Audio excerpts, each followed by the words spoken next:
호세아 6장 1절로 6절 말씀까지 너무 귀중한 말씀인데요, 호세아 말씀의 핵심과도 같은 말씀입니다. 이 계시의 말씀을 같이 합독하실 때 살아계신 하나님의 음성을 들을 수 있기를 원합니다. 같이 읽습니다. 시작. 오라, 우리가 여호와께 돌아가자. 여호와께서 우리를 찢으셨으나 도로 낫게 하실 것이요, 우리를 치었으나 싸매어 주실 것임이라. 여호와께서 이틀 후에 우리를 살리시며 셋째 날에 우리를 일으키시리니 우리가 그의 앞에서 살리라. 그러므로 우리가 여호와를 알자. 힘써 여호와를 알자. 그의 나타나심은 새벽빛같이 어김없나니 비와 같이 땅을 적시는 늦은 비와 같이 우리에게 임하시리라 하니라. 에브라임아, 내가 내게 어떻게 하랴? 유다야, 내가 내게 어떻게 하랴? 너희의 인애가 아침 구름이나 쉬 없어지는 이슬 같도다. 그러므로 내가 선지자들로 그들을 치고 내 입의 말로 그들을 죽였노니 내 심판은 빛처럼 나오느니라. 나는 인애를 원하고 제사를 원하지 아니하며 변제보다 하나님을 아는 것을 원하노라. 아멘, 아멘. 여러분, 눈에서 제가 읽었어요. 요즘에 제가 기도를 많이 하니까 영성이 뛰어나가지고 눈을 보니까 무슨 그런 소리를 다 그렇게 이야기를 하시는 것 같아서 참 감사합니다. 여러분, 보통 심리학자들이 이야기할 때 한 21일 정도 하면 그것이 습관이 된다고 그러지 않습니까? 또 우리가 영어 단어를 소실적 외워봐도 한 21번 정도 이렇게 노트에 쓰면서 암기하면 암기가 되어지거든요. 머리에 새겨진단 말이에요. 그런데 이런 분이 계시잖아요. 목사님, 저는 아무리 암송해도 안 됩니다. 머리가 돌이 다 돼가지고요. 그렇게 이야기하면서 21번 가지고는 안 된다. 이런 분이 계세요. 저는 그럴 때마다 항상 하는 말이 있습니다. 권사님, 괜찮습니다. 원래 돌은 새기기는 힘들어도 한번 새겨놓으면 지워지질 않습니다. 그렇게 이야기를 하거든요. 여러분, 21일은 잘 이렇게 새겨지지 않는다고 할지라도 한 33일쯤 하면 이제 몸이 주인님, 새벽 4시 반인데요, 일어나시죠. 이렇게 부르는 이제 이 소리가 막 들릴 거예요. 그래서 여러분 계속 새벽을 깨우시면서 여러분 축복합니다. 돌아가신 날까지 새벽 기도 하시기를 주님의 이름으로 축원합니다. 여러분, 이것은 뭔가 하면요, 돌아가실 때까지 9988 하라, 이 말이에요.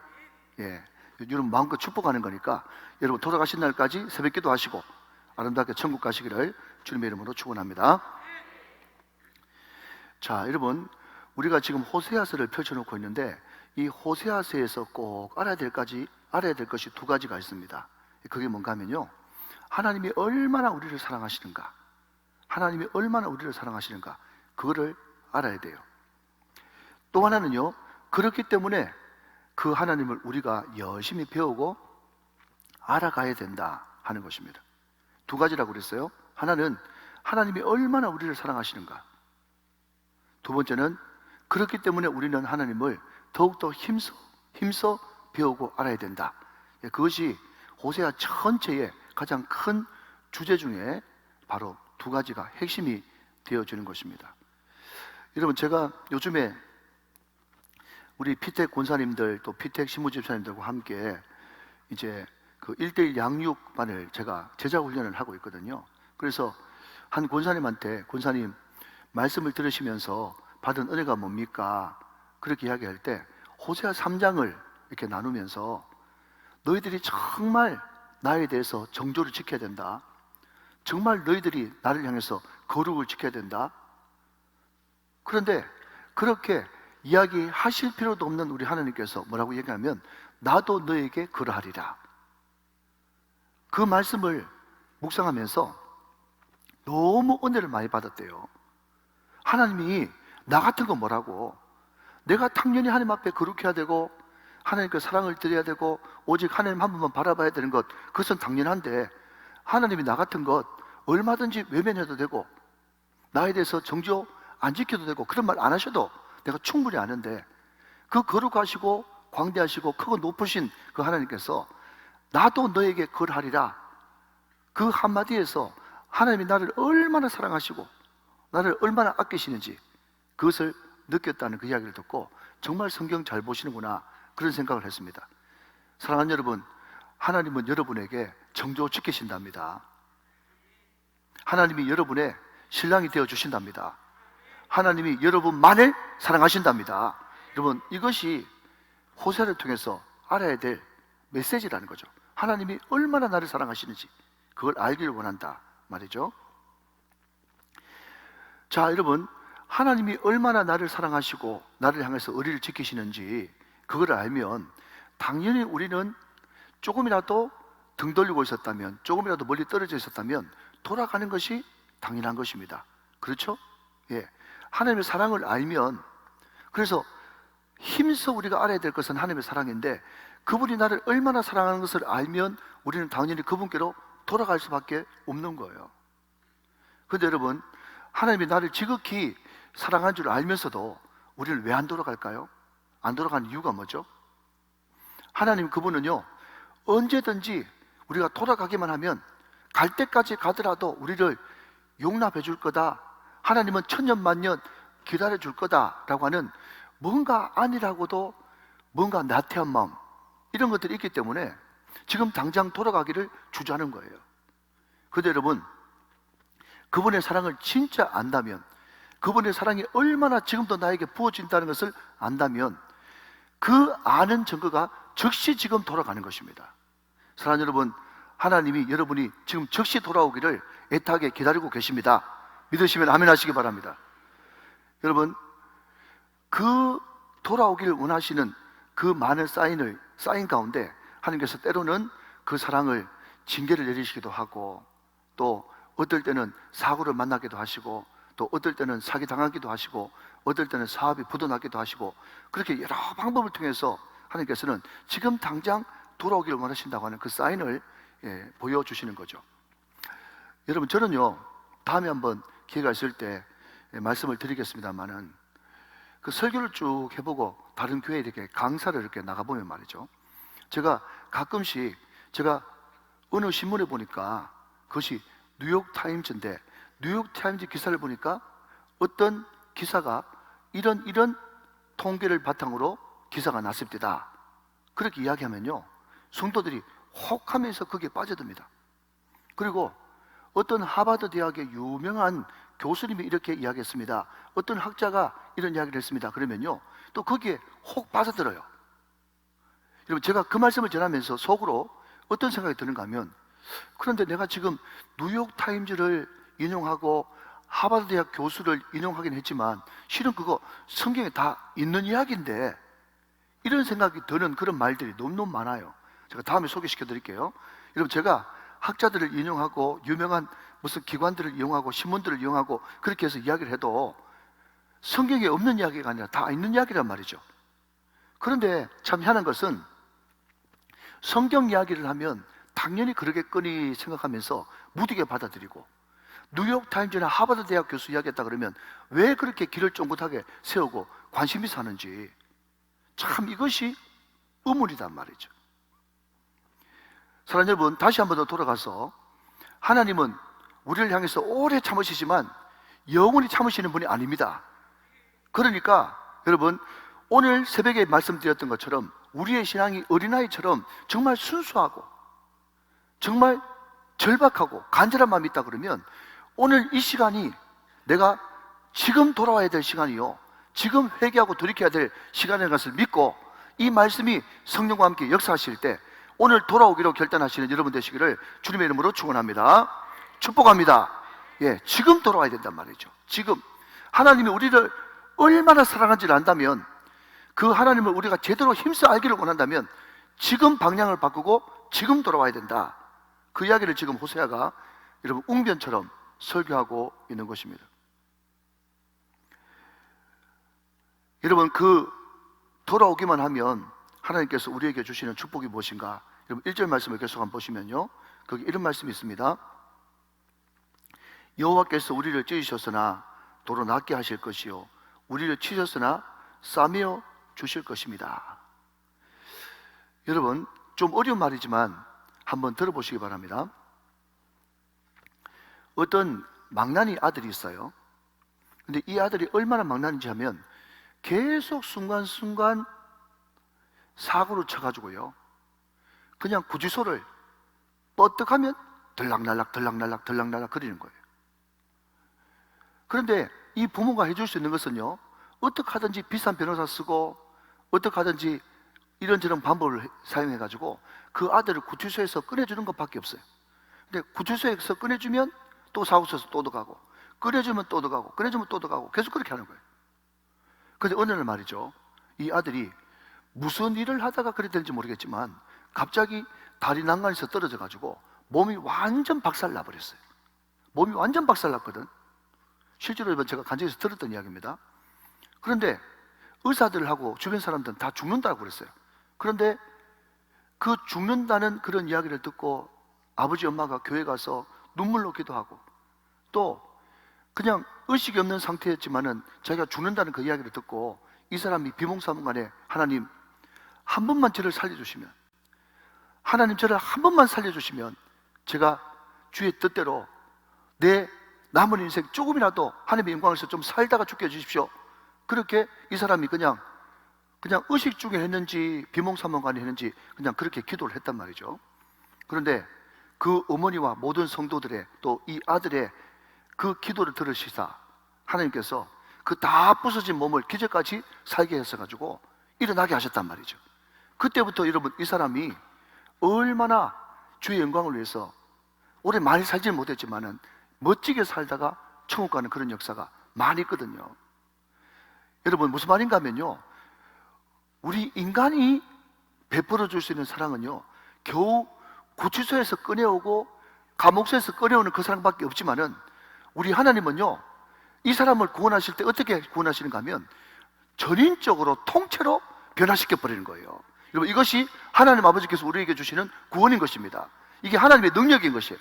그런데 어떤 방법으로 그렇게 하신다? 이 사람에게 찢어지게 하셨으나 도로 싸맬 것이요, 치셨으나 싸매주시는 그런 방법으로 하나님은 완전 이 사람을 주께로 새롭게 돌이키는 구원의 역사를 일으켜 주신다는 거예요. 여러분, 믿으시면 아멘. 여러분, 제가 여기 찢어졌으나 도로 낫게 하실 것이요, 치셨으나 싸매 주실 것이다, 그 이야기를 했는데, 제가 오늘 아침에 우리 장로님하고 어묵 먹다가 그런 이야기를 했어요. 여러분, 우리 시대 때만 해도 그 어묵이 너무너무 이제 귀하고 맛있는 군것질거리였거든요.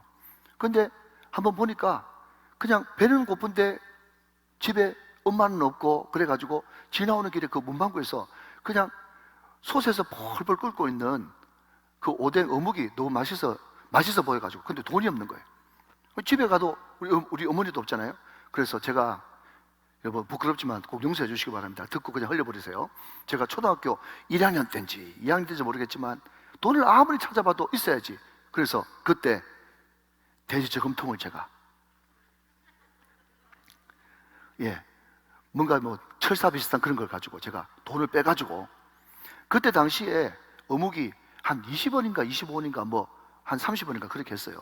그때 그 어묵을 돼지 저금통에 돈을 빼가지고 실컷 사 먹었어요. 여러분, 제가 확실히 초범이 맞는 것은, 보통 여러분 저금통에 돈 빼가지고 그 사 먹는 데 익숙한 애들은 말이죠, 혹시나 들킬까 싶어가지고 어묵 먹고 그냥 바로 밑에 놔두지, 그것을 주인한테 정직하게 몇 개 먹었어요 하면서 정직하게 말하고 손에 오뎅 꼬치를 들고 먹지 않거든요. 그런데 저는 정확하게 몇 개 먹었다는 것을 주인한테 알려주기 위해서 제가 꼬치를 손에 콕 들고 있었단 말이죠. 그렇게 꼬치를 왼쪽 주먹에 한참 들고 있는데 저희 어머니가 지나가다가 그 오뎅 꼬치 들고 있는 제 손을 본 거예요. 한두 개 먼 게가 아니거든. 그래가지고 여러분, 제가 집에 끌려가가지고 말이죠, 여러분 다다미돌 있지 않습니까? 다다미돌 위에 올라가가지고 회초리를 막 맞는데 아야 아야 하면서 엄청나게 회초리를 막, 소위 말해서 종아리가 터지도록 맞았어요. 그런데 문제는 그 뒤에 생겼습니다. 저희 큰 누이가 동생 맞아가지고 막 아야아야 소리 들으니까 얼마나 마음이 찢어지겠어요. 돌아온 주일날 그 누님이 저에게 오십니다. 그런데 그 누님이 말이죠, 이게 웬일입니까? 완전 이게 종아리를 많이 맞아가지고 이제 막 살이 막 터지고 이렇게 했는데 거기에 안티프라민 발라주는 거 있죠. 아직도 못 알아듣는 분이 두 분 계십니다. 종아리 맞아가지고 퉁퉁 부어가지고 지금 막 피가 막 나는데 그 위에 안티프라민 바르니까 그때 그 고통 50년이 가까이 지났는데도 잊어버리지 못해요. 여러분, 사람은요, 제가 말씀드리고 싶은 것은 뭔가 하면 사람이 아무리 싸매주고 아무리 위로해줘도 어떨 때는 말이죠, 그 위로한다고 하는 그 마디가 종아리 맞았는데 안티프라민 바르는 거하고 똑같이 그런 작용을 할 수 있다는 거예요.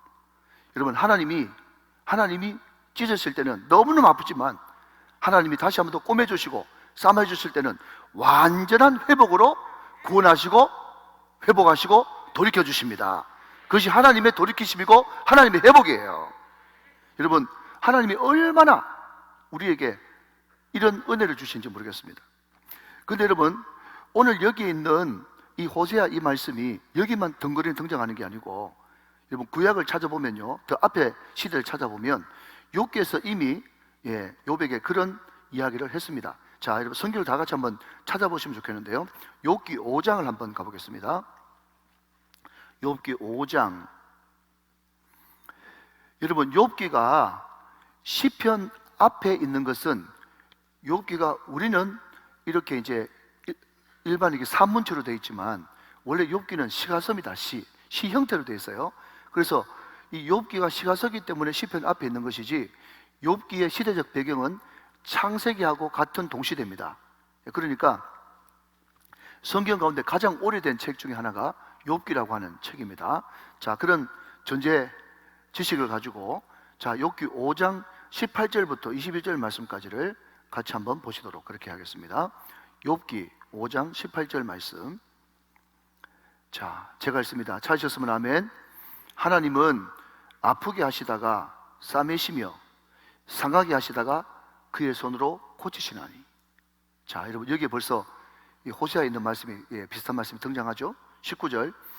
6가지 환난에서 너를 구원하시며 7가지 환난이라도 그 재앙이 내게 미치지 않게 하시며. 자, 여러분 저를 한번 보십시오. 잠깐만 지우시고요. 하나님께서는 어떤 분인가 하면요, 아프게 하시다가 싸매시며 상하게 하시다가 그의 손으로 고치셔요. 그러니까 이 말은 뭔가 하면 하나님께서는 우리에게 분명히 아프게 하시는 것 같은데 결과는 싸매 주시는 거고, 찢으시는 것 같은데 하나님께서는 도로 회복시켜 주시는 하나님입니다. 그러면 하나님께서 온탕 냉탕 갖다가 왜 그런 일을 자꾸 하시냐? 변덕이 하나님이냐? 죄송합니다. 소위 말해서 무슨 훈련시키냐? 그게 아니라는 거죠. 하나님께서 왜 그렇게 우리에게 고난도 허락하시고 아픔도 허락하시고 찢어짐도 허락하시냐? 그러면요, 방금 여러분 19절 읽었던 같이 6가지 환난에서 우리를 구원하셔요. 여러분, 우리는 인생 살면서 수많은 환난을 겪고 살지 않습니까? 그런데 그 6가지 환난에서 우리를 구원하시고 그 다음 7가지 환난이라도 그 재앙이 내게 미치지 않기 위해서, 7재앙이 내게 미치지 않는다는 것은 뭔가 하면 7번째 재앙이 나한테 있어요. 있지만은 6번 재앙을 거치면서 어떻게 됐어요? 이 사람이 충분히 예방주사를 맞고 고난을 견딜 수 있는 내성을 하나님께서 그 연약한 고난을 통해서 충분히 훈련시킨 다음에 진짜 재앙은 7번째 재앙인데 그것이 오더라도 6번째 재앙까지 하나님께서 지키시고 얼마든지 훈련시키시고 연단시켰기 때문에 7번째 엄청난 재앙도 아무렇지 않은 것처럼 견딜 수 있는 힘과 능력을 주시기 위해서 하나님께서 그렇게 하셨다는 거예요. 사랑하는 여러분, 혹시 내 인생 가운데 아픔과 상처와 또 찢어짐과 고통이 있다고 할지라도 하나님께서 그것을 통해서 우리를 더 연단시키셔서 7번째 재앙도 능히 이기게 하시는 하나님의 뜻이 그 가운데 있는 줄로 믿고 감사하시는 여러분 되시기를 주님의 이름으로 축원합니다.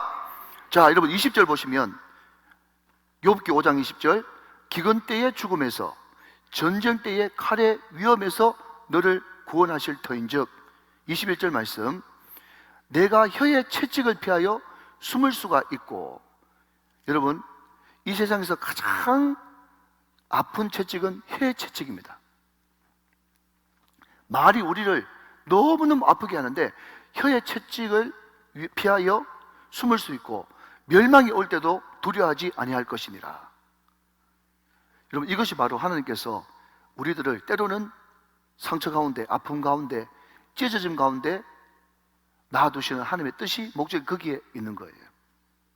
하나님이 그 찢어짐과 아픔과 고통을 통해서 더 큰 고난이 온다고 할지라도 얼마든지 이길 수 있는 힘, 능력을 충분히 구비케 하기 위해서 하나님께서는 이것을 허락하신다 하는 겁니다.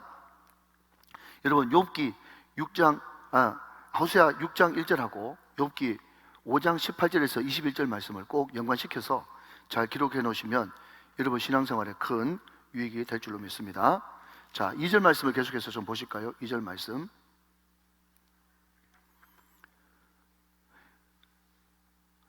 여호와께 돌아가면요, 하나님께서 어떤 은혜를 주시는가 하면 여호와께서 이틀 후에 우리를 살리시며 셋째 날에 우리를 일으키시리니 우리가 그의 앞에서 살리라 그랬습니다. 여호와께서 이틀 후에 우리를 살리시며 셋째 날에 우리를 일으키시리니 우리가 그의 앞에서 살리라. 우리가 여호와께 돌아가기만 하면 하나님께서는 찢으셨으나 싸매고 때리셨으나 싸매주시는 그런 분이시기 때문에 우리가 여호와께 돌아가기만 하면 우리가 이틀 후에 살아나고 3일 후에 일어나는 그런 역사가 일어난다는 거예요. 그런데 여러분, 이것이 그냥 단순히 여호와께 돌아가면 이렇게 살리시고 또 이렇게 세우겠다라는 이 말도 되지만, 여러분, 이 말씀이 결국 예수님의 십자가와 부활을 예표하는 그런 말씀이에요. 자, 여러분, 성경 말씀 한번 같이 보도록 합시다. 자, 띄워주시죠. 고린도전서 15장 3절 4절 말씀을 같이 한번 보도록 하겠습니다. 고린도전서 15장 3절. 자, 여러분, 고린도전서 15장을 우리는 부활장이라고 불러요. 부활장. 자, 고린도전서 15장 3절 4절을 같이 보겠습니다. 내가 받은 것을 먼저 너에게 전하였노니 이는 성경대로 그리스도께서 우리 죄를 위하여 죽으시고, 자, 4절 말씀 같이 했습니다. 시작. 장사 지낸 바 되었다가 성경대로 사흘 만에 다시 살아나셨다 그랬습니다. 자, 여러분, 우리 예수님께서 십자가에 죽은 지 3일 만에 부활하셨다고 하는 것은요, 근거가 바로 호세아 6장 2절 말씀입니다. 시간상으로 따지자면 이틀이고 날짜로 따지자면 3일이에요. 그렇죠? 안식구 첫날 이른 새벽에 부활하셨으니까요. 그러니까 우리 예수님께서 십자가에 죽으셨다가 3일 만에 부활하셨다는 것을 많은 사람들이 요나의 표적을 이야기하면서 요나가 물고기 뱃속에서 3일 동안 있다가 바깥으로 튀어났다, 그것을 3일 만에 부활하는 것과 연관시키는 그런 분이 계신데 그것은 아니고요, 정확하게 성경적으로 호세아 6장 2절 말씀의 언약의 성취됨이 바로 부활 사건입니다. 자, 다시 한번 그런 의미에서 2절 다시 한번 보시면 여호와께서 이틀 후에 우리를 살리시며 셋째 날에 우리를 일으키시니 우리가 그의 앞에서 살리라. 여호와께 돌아오면 살리라, 회복된다는 것을 말씀하고 있다는 거죠. 자, 여러분, 하야, 자, 한번 따라 하시겠습니까? 하야. 자, 여러분, 하야가 우리나라 말로 하야는 뭐죠? 끌어내린다, 예? 광야로 내려온다, 뭐 이런 뜻 아닙니까? 그죠? 예, 그런데 하야, 히브리 말로 하야는요, 여기에 2절 말씀에 두 번 반복되어지는 살리시며 살리라, 살리시며 살리라, 살리다라고 하는 것이 히브리 말로 하야입니다. 하야. 우리나라 말로는 하야가 끌어내리고 죽이는 건데 히브리 말로 하야는 살리는 것이 하야입니다. 그것을 그냥 한번 참고로 들어보시면 좋겠고요. 자, 우리가 여호와께 돌아오면 우리가 이틀 만에 살아나고 3일 만에 일어설 것이다. 이것이 약속의 말씀이라는 거죠. 그러면 여호와께 돌아오려 그러면 우리가 어떻게 해야 되느냐?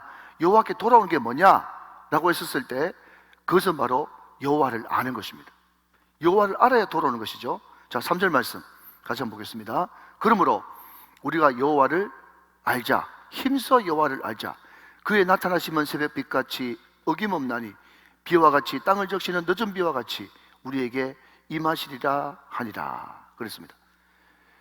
여러분, 우리가 여호와를 알면요, 여호와를 아는데 뭘 압니까? 하나님이 우리를 얼마나 사랑하는지 알면요, 하나님께서 어김없이 우리를 찾아오시는 거예요. 어김없이 찾아오시는데 어떻게 찾아오시느냐? 이른 비와 늦은 비 같이 우리를 찾아오시는 거예요. 여러분, 이스라엘 날씨를 아셔야 됩니다. 이스라엘은 우리와 농사 짓는 법이 완전 반대라 가지고요. 여러분, 우리나라 달력으로 하면 10월달, 11월달 늦가을쯤에 파종하고 3월달, 4월달, 여러분 그때가 부활절 그 시점 아닙니까? 그죠? 그때 돼가지고 추수를 하는 거예요. 완전 우리하고 반대죠.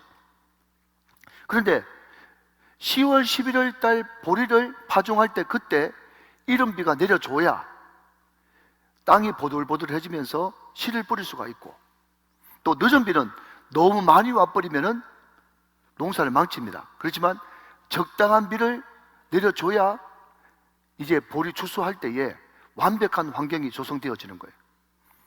중요한 것은 이른 비와 늦은 비는요, 정말 하나님께서 이스라엘 백성들이 극한 제약과 또 음란에 빠졌을 때, 우상 숭배에 빠졌을 때 엘리야 시대 때처럼 3년 반 동안 비가 안 내리게 하실 그럴 때도 있지만, 하나님께서, 자비 하나님께서, 일반 은총의 하나님께서 항상 이른 비와 늦은 비는 농사 때를 맞춰가지고 기가 막히게 어김없이 내리는 것입니다. 이런 무슨 말입니까?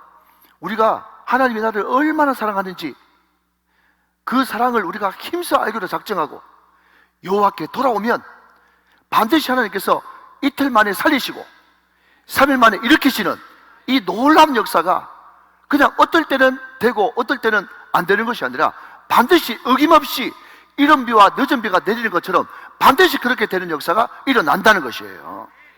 이것이 하나님의 약속이라는 것입니다.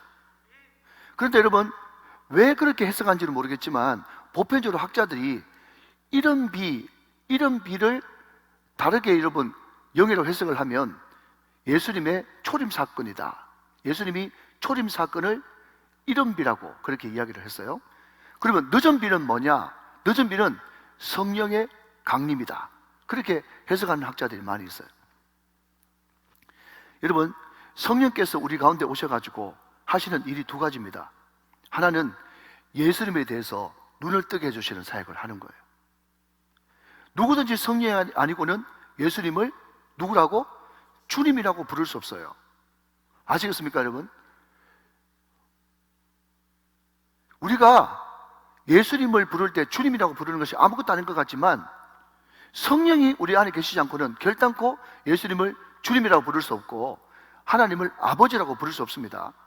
여러분, 제가 그 불의한 재판관의 비유 거기서도 이야기했듯이 이 불의한 재판관도 그 과부의 반복적으로 찾아와서 아뢰는 그 원한을 들어주는데 하물며 택한 자의 그 기도 제목을 왜 들어주지 않겠느냐 하면서 택한 자를 말씀드렸어요. 택한 자. 여러분, 그러면서 제가 뭐라고 얘기했는가 하면 분명히 교회 안에는 교인이 있고 그리스도인이 있습니다. 여러분, 교인은 그냥 교회 왔다 갔다 하는 사람이죠. 그렇지만 여러분, 그리스도인들은 예수님을 나의 주 나의 하나님으로 모신 사람 아니겠어요? 그런데 이것이 왜 그렇게 크게 차이 나는가 하면요, 우리가 예수를 진심으로 믿고 하나님을 아버지라고 부르고 예수님을 주님이라고 부르는 사람의 놀라운 특징은 그 사람이 인정하든 인정하지 않든 하나님과 우리 관계가 아버지와 아들, 아버지와 딸의 관계가 되었다는 거예요. 자녀의 관계가 됐다는 것입니다. 그러면 자녀가 드리는 기도는 반드시 하나님께서는 응답할 수밖에 없는 거예요. 왜 응답할 수밖에 없는가 하면 그분이 우리 아버지시거든요. 근데 여러분, 교인들이 교회에 와서 기도하는 것도 응답받을 수 있습니다. 응답받을 수 있다고 하는 이 말 속에 응답받지 않을 수도 있다는 것을 전제로 하는 거죠. 왠가 하면 그분은 교회에 앉아있지만 하나님이 더 이상 그분의 아버지는 아니고 그냥 하나님이 그의 창조주가 되시기 때문에 어떤 기도는 응답받고 어떤 기도는 응답 안 받는 거예요. 여러분, 성령께서 하시는 첫 번째 일이 뭔가 하면 그분이 우리의 영의 눈을 뜨게 하셔가지고 예수님을 바라볼 수 있는 시야를 확보해 주십니다. 그게 성령께서 하시는 첫 번째예요. 그리고 두 번째, 성령께서 하시는 가장 중요하고 자다가도 여러분 벌떡 일어나가지고 무슨 나한테 이런 일이 다 있나 하면서 탄식하고 영광 돌리면서 다시 자야 될 가장 큰 기도 제목 중에 하나는 뭔가 하면요, 성령 그분이, 여러분, 구약에 임했던 성령은 구약에도 성령이 임하지 않았던 건 아닙니다. 구약에도 성령께서 활동하셨어요. 그런데 구약에 활동한 성령은 그냥 임했다가 떠났다가 임했다가 떠났다가 했습니다. 그런데 예수님이 십자가에 못 박혀 죽으시고 부활하시고 난 이후에 성천하시면서 내가 성천하는 것이 너희들에게 좋으니 내가 성천한 이후에 너희들에게 나와 똑같은 또 다른 보이사 알레오 파라클레토스, 나와 똑같은, 다시, 자 여러분 보십시오. 자 여러분 이쪽이나 똑같죠? 성질이 똑같은, 요게 알레오 이런 뜻이에요. 여러분 헬라어에서는 말이죠, 이렇게 성질 똑같은 이게 있고요, 다른 두 개, 이런 뜻이 달라요. 그러니까 우리 예수님께서 성천하시면서 성령 보내주시겠다 할 때 보혜사 성령, 또 다른 보혜사 알레오 파라클레토스라고 하는 그 단어는 뭔가 하면 예수님의 영, 예수님과 똑같은 영을 우리에게 보내주셔서 아예 그 성령이 우리 안에 들어오셔서 너와 같이 사는 역사가 일어날 것이다. 여러분 그 은혜를 우리에게 허락해 주셨어요. 여러분 구약에 말이죠, 선지자들을 보내고 또 제사장을 보내고 이런 사람 저런 사람 보내고 환경을 통해서 실험하고 이런 바벨론 70년 동안 보르사를 시키고 오만 일을 다 해도 그 사람, 그 이스라엘 택한 백성들의 그 끊임없는 고집, 우상 숭배하고 여러분 교만하고, 여러분 돌아오라고 한 것은 말이죠, 그 사람들이 마음이 떠났다는 거잖아요. 그렇죠? 여호와께 돌아가자, 떠났다는 거잖아요. 그 말라기 선지자도 너희들이 여호와를 떠났다 돌아오라 그렇게 이야기했더니요, 그 말라기 시대 사람들이 뭐라고 얘기하는가 하면 우리 매주마다 예배 드리고 헌금도 드리는데 우리가 언제 떠난 적이 있습니까? 여러분 여기 떠났다는 말은 몸이 떠났다는 말이에요, 마음이 떠났다는 말이에요. 마음이 떠났다는 거거든요. 마음이 떠났다는 거예요. 마음이 떠났는데, 그러면 마음 떠나는 게 증거가 뭡니까? 라고 했을 때 우리가 지난 시간에 두 가지를 배웠어요. 하나는 음란, 하나는 교만. 자 잠깐 보실까요 여러분? 몇 절을 보시느냐? 자 여러분 5장 4절 말씀 잠깐 보세요. 5장 4절 말씀. 그들의 행위가 그들로 자기 하나님에게로 돌아가지 못하게 하느니 이는 어떤 마음요? 음란한 마음. 동그라미 치셨죠? 그죠? 자 여러분 그 다음에 5절 말씀 보면 이스라엘의 뭐가? 교만이. 그러니까 여호와를 떠나는 마음이 크게 두 가지인데 하나는 음란이고 하나는 교만이에요. 여러분 동일합니다. 우리 마음속에도 음란이 있고 교만이 있으면 그게 바로 여호와를 떠나는 마음이에요. 여호와께 돌아서고 떠난 거예요. 자 조금만 정리합시다 여러분. 앞에 제가 잊어버리지 않았으니까 다시 조금만 앞으로 와서 자 여러분 한번 물어볼게요. 음란은요, 퀴즈 나갑니다. 음란은 하나님 말고 뭐 다른 거 더 좋은 거 없나, 이게 음란이거든요. 그죠? 이게 음란이에요. 예, 이 성경의 음란의 정의는요, 하나님도 좋은데 이미 나는 이게 확보해놨고 하나님 말고 또 더 좋은 거 없나, 이게 두 주를 음란하다 섬기는, 여러 신을 음란하다 섬기는 이 음란이 음란. 교만은요, 하나님께 자꾸 이제 나오라 해서 나가봤는데 나가봐도 별거 없던데, 나도 충분히 그거 할 수 있던데, 내 힘으로도 충분히 할 수 있던데, 하나님 없어도 살 수 있을 것 같은데, 그게 교만이거든요. 잘 들으셔야 됩니다. 음란은 하나님 외에 더 센 거 뭐 없나, 이게 음란이고요. 교만은요, 하나님 없어도, 굳이 하나님 없어도 내 힘을 할 수 있을 것 같은데, 이게 교만이에요. 근데 여러분 속지 마십시오. 자 여러분 한번 일단 1번 문제 한번 대답해 보세요. 여러분 생각하기에 음란하고 교만하고 둘 중에 뭐가 더 나빠요? 많은 사람들은요, 세속적인 그런 사고방식을 가지고 있어가지고 음란하면 아이고 하나님 음란죄 졌습니다, 음란죄 졌습니다, 오늘 또 더러운 음란죄 졌습니다 하면서 회개 잘하는데요, 교만한 것들이, 죄송합니다, 손가락질하면 안 되는데, 교만한 것들이, 여러분 교만죄는요 얼마나 회개를 안 하는지. 뭔가 하면 교만은요 괜찮은 줄 알아. 여러분, 안 그러면 천만다행이고. 음란한 것은 내 음란죄 지었습니다 그렇게 회개하는데, 교만죄는 회개를 안 하는 거예요. 근데 여러분, 이 교만이 얼마나 무서운 죄입니까? 한번 보십시오. 제가 방금 말씀드렸잖아요. 음란이 뭐라고요? 하나님 외에 또 뭐 없나? 이것도 여러분 죄죠. 무서운 죄죠. 그런데 여러분, 이 교만이 뭔가 하면 하나님 없어도 충분히 되겠구만. 이게 뭐 어떻게 보면 교만이 더 무서운 죄예요, 사실은. 공감되시면 아멘. 맞죠? 여러분, 그렇기 때문에 우리가 회개할 때 음란죄만 회개하지 말고 교만죄를 회개하십시오.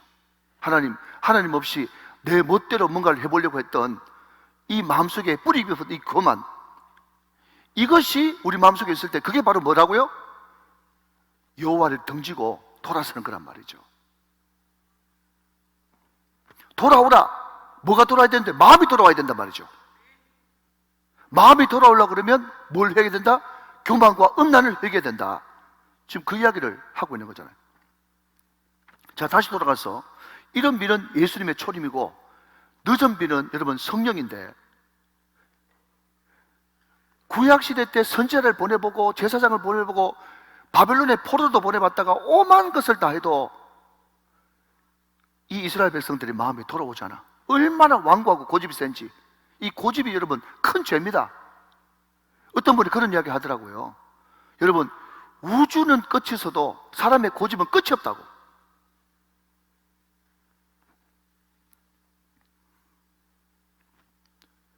어떤 방법을 써서라도 안 돼서 우리 주님께서 마침내 그분 자신이 우리 마음에 들어와서 살기로 결정하신 거예요.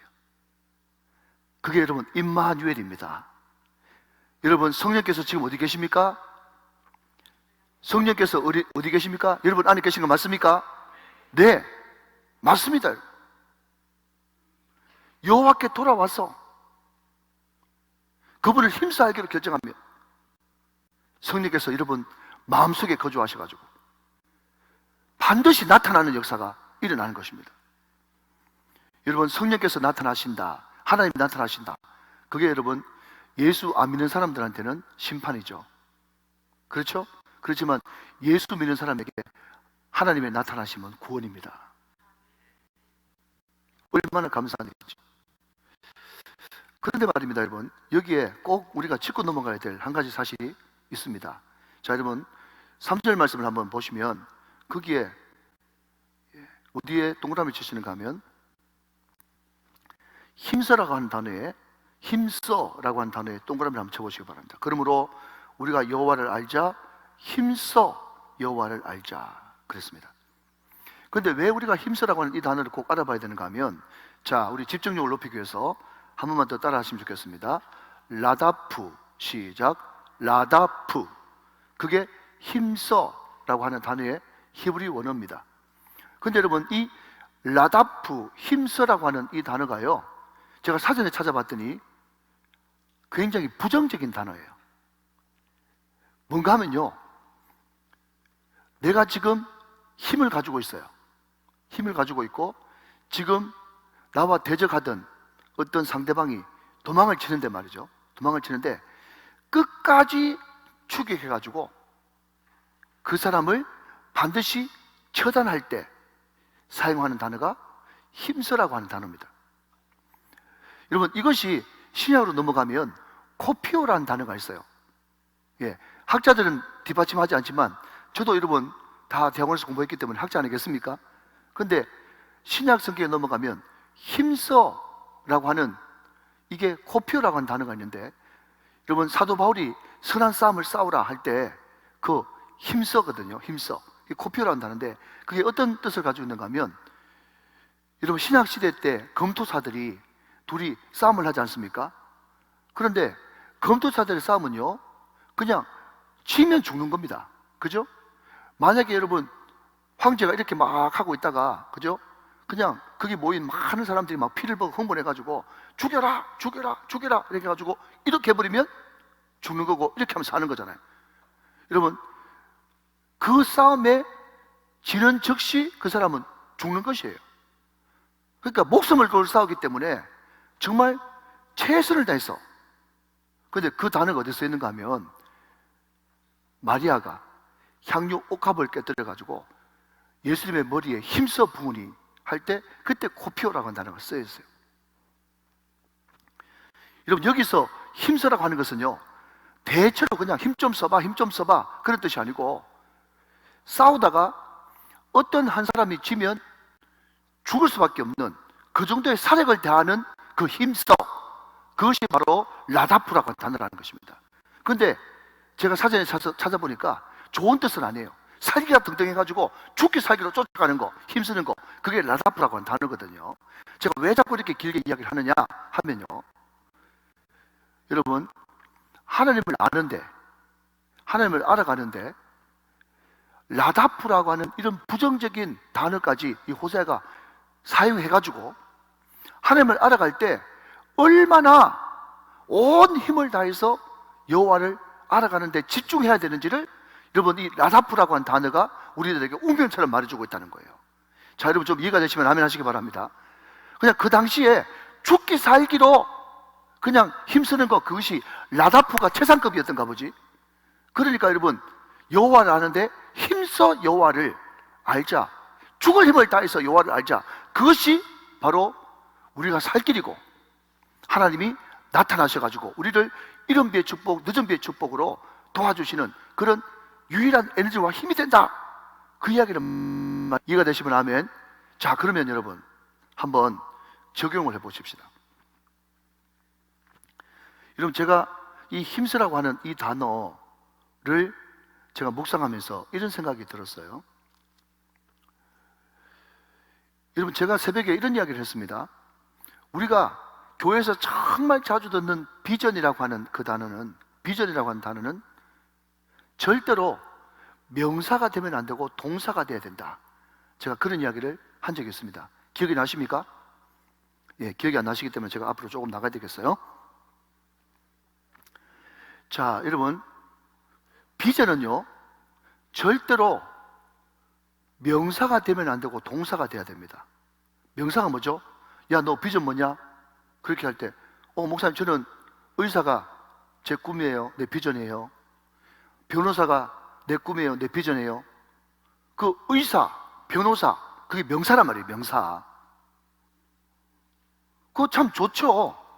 그런 꿈을 가지고 있고 비전을 가지고 있는 애들이 얼마나 열심히 공부하겠어요? 그런데 각고의 노력 끝에 의사가 되고 변호사가 돼버리면요, 이제 비전이 성취됐지 않습니까? 그러면 그 다음부터 할 일이 없어지는 거예요. 그렇죠? 그런데 여러분, 저도 여러분, 우리 가족 중에 의사가 있고 다 있지만은, 여러분, 의사 될 때까지 얼마나 여러분 인턴 레지던트 해가지고 얼마나 거지처럼 구질구질하게 그런 여러분 수년의 세월을 보내야 됩니까? 그때 정말 인턴 레지던트 공부하면서 주일 성수하는 것이 정말 쉽지 않습니다. 뻗떡하면 여러분 불려가야 되고 조인트 까이고, 요즘엔 그런 것도 없습니다만 옛날에는 말이죠, 그냥 바로 그냥 조인트예요. 그러니까 그 과정에서 너무 힘드니까 많은 여러분 장로님 아들, 목사님 아들, 집사님 아들이 말이죠, 의사 공부하면서 우리 아들 어디 다녀가지고 곧 의사 된단다, 그렇게 해가지고 여러분 말하기는 좋은데 교회를 안 다녀. 내가 늘 말씀드리지 않습니까? 주일 성수도 못하는 그 의사 뭐 하겠어요, 여러분? 여러분, 정말 사기꾼도 상사기꾼 같은 그런 사람 변호하는 변호사 돼가지고 뭐 하겠어요? 그래서 절대로 비전은 명사가 되면 안 돼요. 동사가 돼야 된다고 그랬어요. 그러면 동사가 뭐냐? 저는 의사라고 하는 직업을 통해서 사람의 영혼도 고치고 육신도 고치는 사람이 되고 싶습니다. 이게 동사예요. 이해가 되십니까? 난 변호사가 돼가지고 정말 억울하고 답답한 사람들 보호해주고 변호해주는 그런 사람이 되고 싶습니다. 이게 동사예요. 여러분, 제가 지금 목사인데 말이죠, 목사인데 내 비전이 하나님 간절하게 원하오니, 제가 소나무를 막 뽑으면서 하는 말이 뭔가 하면, 하나님 주시옵소서 500장로 2000권사를 주시옵소서. 실제로 내가 그렇게 기도하는 사람 봤거든. 그때는 제 시대 때는 여의도 순복음교회 조영규 목사님 우상이야. 그때 그분이 부흥해 와가지고, 장로님, 우리 교회는 장로님만 500명입니다 이렇게 이야기하니까 그때부터 장로 500명이 막 꿈이 됐어. 그래가지고 여러분 막 소나무를 뽑으면서 하는 말이 뭔가 하면, 500장로 2000권사 달라고 막 하는데, 여러분 도대체 500장로 2000권사 해가지고 뭘 하겠단 말이에요. 그래. 그게 바로 명사예요. 명사. 동사는 뭐죠? 하나님, 나의 말과 나의 글을 통해서 하나님 나라를 확장하는 주의 종이 되게 하여 주시옵소서. 이게 동사거든요. 이해가 되시면 아멘.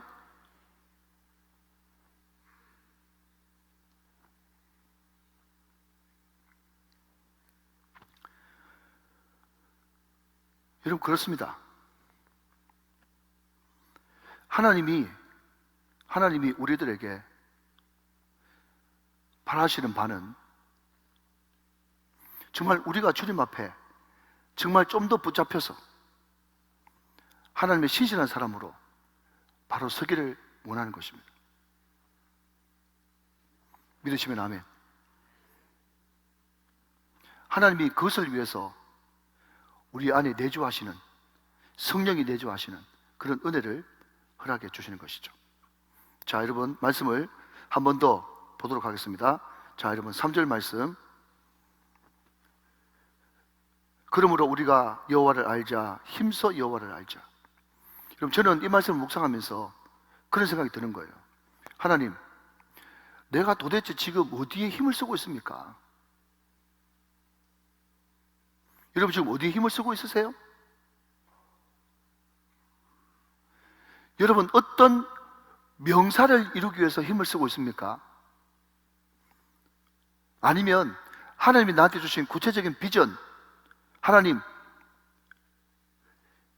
내가 500장로 2000권사를 누리는 그 대형교 목사는 되지 못한다고 할지라도 하나님, 정말 내가 이 말과 이 글을 통해서 하나님 나라가 확장되기를 원하는데, 이 말과 글이 하나님 나라 확장에 쓰임 받으려고 그러면 여호와를 알고 힘써 여호와를 아는데 정말 최선을 다해서 죽을 힘을 다해서 여호와를 아는데 집중해야 되지 않겠어요? 무슨 말인지 이해되시죠? 자, 여러분 묻습니다. 여러분은 과연 어디에 에너지와 힘을 쓰고 계십니까?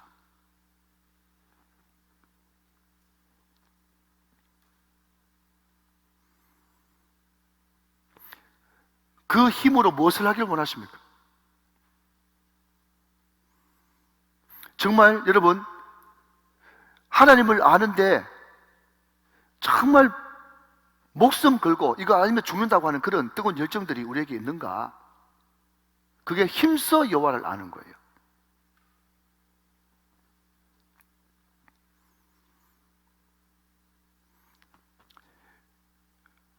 자, 여러분 6절 말씀 한번 보시면서 이제 말씀을 마무리해 가겠습니다. 6절 말씀, 자, 같이 한 목소리로 한번 읽어보시죠. 시작.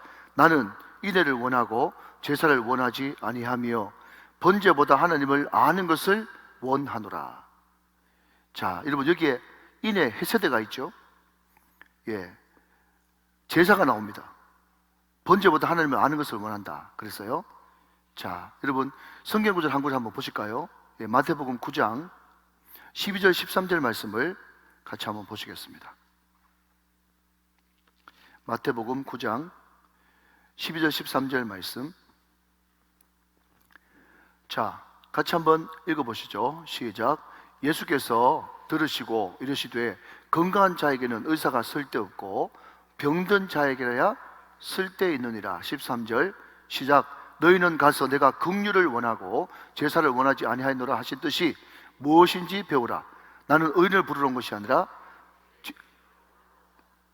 죄인을 부르러 왔노라 하시니라. 자, 여러분 여기에 긍휼이라고 한 단어가 나옵니다. 자, 좀 더 떼어주시면 너희는 가서 내가 긍휼을 원하고 제사를 원하지 않는다. 여러분 이것도 호세아 6장 6절 말씀의 인용이에요. 신약이 2번 나오거든요. 나는 자비를 원하고 제사를 원하지 않는다 라고 하는 말도 마태복음 12장에 나옵니다. 자, 어쨌든 우리 예수님은 하나님의 아들로 이 땅에 오셨습니다. 그런데 그 힘을 가지고 우리 예수님은 우리에게 인애, 헤세드를 베푸셨어요. 잘 들으셔야 됩니다. 예수님은 이 땅에 오셔가지고 그 힘을 가지고 우리에게 인애를, 헤세드를 베푸셨어요. 근데 이 인애라고 하는 이 단어가 방금 여러분 마태복음 9장 13절 말씀 보니까 긍휼이라고 하는 단어로 번역되기도 했고, 또 마태복음 12장에는 자비라고 하는 단어로 번역되기도 했고, 또 어떤 단어는 스플랑크 니조마이, 불쌍히 여긴다고 하는 단어로 번역되기도 하고, 다양하게 번역되지만 자비, 긍휼, 불쌍히 여김, 그 안에는 온전한 완벽한 사랑, 아가페, 헤세드가 거기에 들어가 있는 거예요.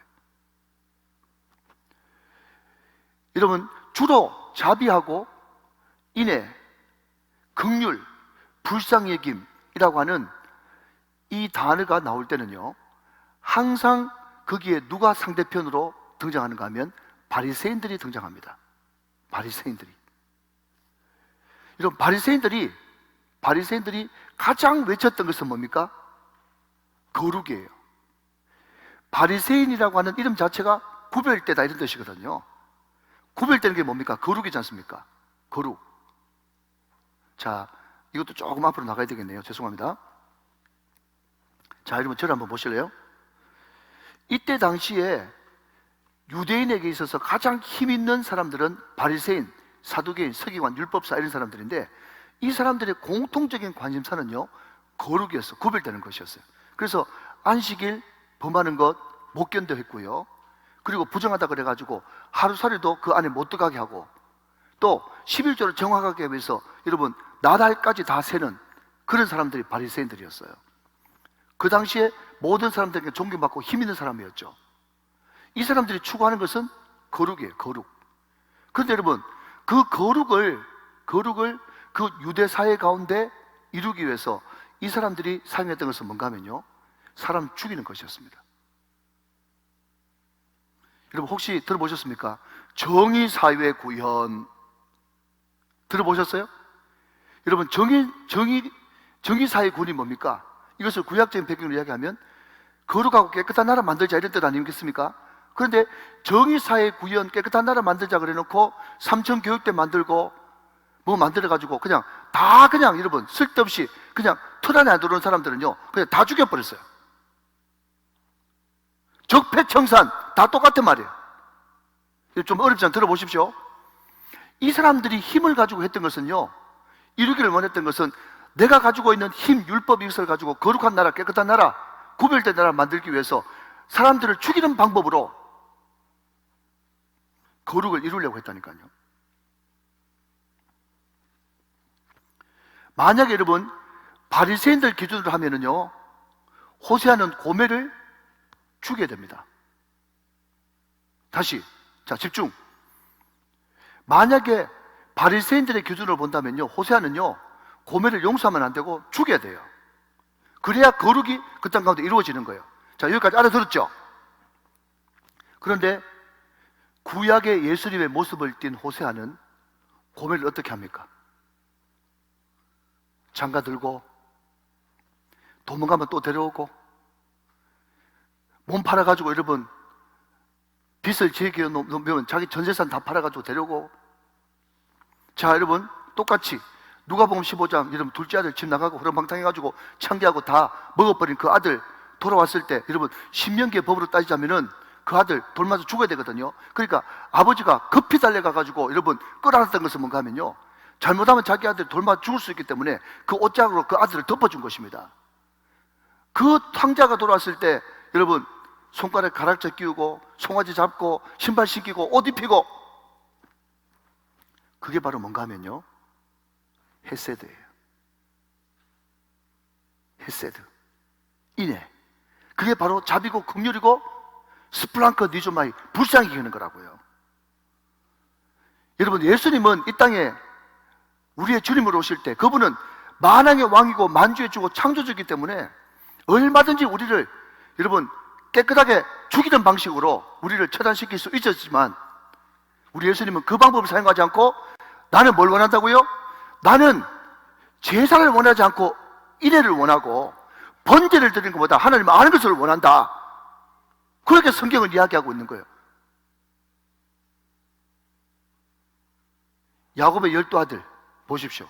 마지막으로 야곱의 12아들, 첫째 아들 자기 서모하고 엉뚱한 짓 했죠.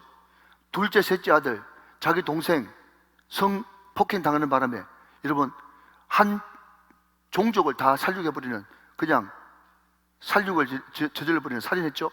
넷째 아들 유다 자기 며느리하고 여러분 통관하는 그런 일을 범했지 않습니까? 도무지 여러분 이 사람들은 이스라엘 공동체 안에 들어오지 못할 사람들이에요. 그렇지만 그럼에도 불구하고 그 모든 12아들들이 나중에 12지파가 돼가지고 그 12지파가 곧 교회 아닙니까?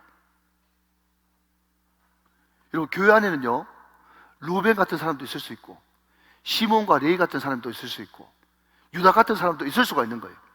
그 사람들이 교회 안에 들어와서 철저하게 주님 앞에 돌아오고 하나님 앞에 다시 한 번 더 회복되어지고 힘써 여호와를 알게 되어지고 하나님의 그 끝없는 헤세드 사랑 인자와 자비와 긍휼로 말미암아서 점점 변화되어져서 온전한 교회 공동체가 되어지는, 이것이 하나님이 원하시는 바다 하는 것입니다. 여러분 좀 어렵지만 다시 한 번 더 깊이 묵상해 보십시오. 어떻게 시몬 같은, 어떻게 르우벤 같은 그런 사람이 교회 안에 들어와? 여러분 따져보면 말이죠, 우리도 그보다 더한 사람입니다. 그런데 하나님은 끊임없이 우리를 향하여서 참아주셨고 인애를 베풀어 주셨고 자비를 베풀어 주셨고 불쌍히 여겨 주셨고 끝까지 견뎌주셨고, 그 하나님의 헤세드 인자, 그 놀라운 아가페적인 사랑이 있었기 때문에 우리는 이 자리에 앉아서 거룩한 성도로서의, 교회로서의 자격을 갖추게 된 것입니다. 진정한 힘은 그것을 가지고 다른 사람을 죽이고 다른 사람을 여러분 깨끗이 청산하는데 쓰는 것이 아니고, 그 힘을 가지고 예수님처럼 인애를 베풀어서 사람을 살리고 고치고 회복시키는데 그 힘을 사용해야 된다는 것을 오늘 호세아 6장 6절은 우리들에게 간곡하게 부탁하고 있는 것이죠. 자, 우리 이제 마지막으로 한번 체크해보고 마무리하도록 하겠습니다. 자, 1절, 2절, 3절 한번 다시 읽으시면서 이제 말씀을 마무리해 가겠습니다. 자, 여러분 여기에 우리가 라고 하는 그 단어가 몇 번 등장하는지 한번 볼펜을 들고 체크하면서 따라와 보시죠. 자, 호세아 6장 1절 찾으셨으면 아멘. 자, 제가 읽습니다. 오라 우리가 동그라미 여호와께 돌아가자.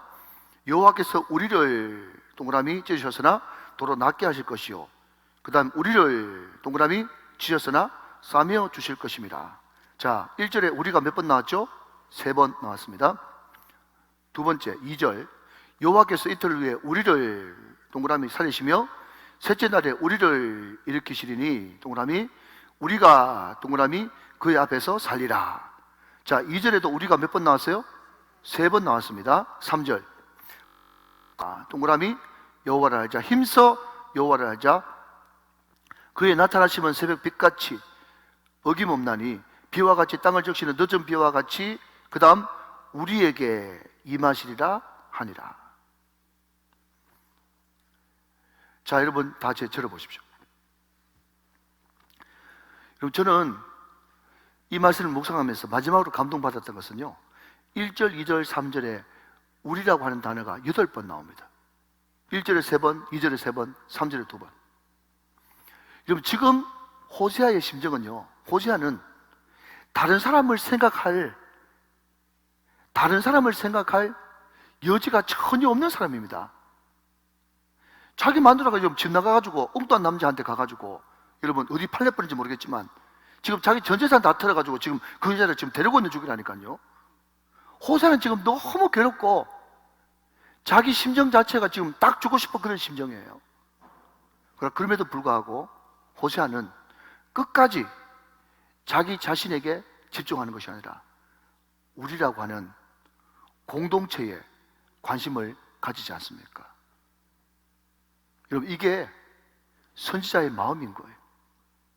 이것이 예수 믿는 사람들의 당연한 마음이 돼야 되는 거예요. 여러분 제가 1분만 이야기하겠습니다. 제가 크리스마스 트리 축제를 3년째 준비해 오면서 마음속에서 계속 일어나는 갈등이, 내가 이걸 왜 하지? 내가 이렇게 오해받고 아무도 안 도와주고 마치 광야길을 혼자 걸어가는 듯한 이런 외로운 길을 내가 왜 가야 되지? 누구처럼 그냥 돈만 좀 내주고 나도 우리 교회만 잘 돌볼 수 있으면 충분히 되는데 내가 왜 이런 짓을 하고 있지? 그렇게 후회할 때가 참 많이 있어요. 사실 여러분, 울산에서 그냥 아무도 안 나가고 우리 교회만 챙겨야 될 사람 그러면요, 바로 접니다.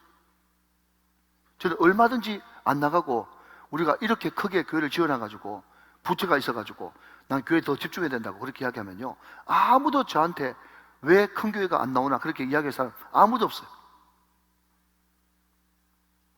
사실 여러분, 금리가 많이 올라가는 바람에 제 마음속에 부담감도 많이 있어요.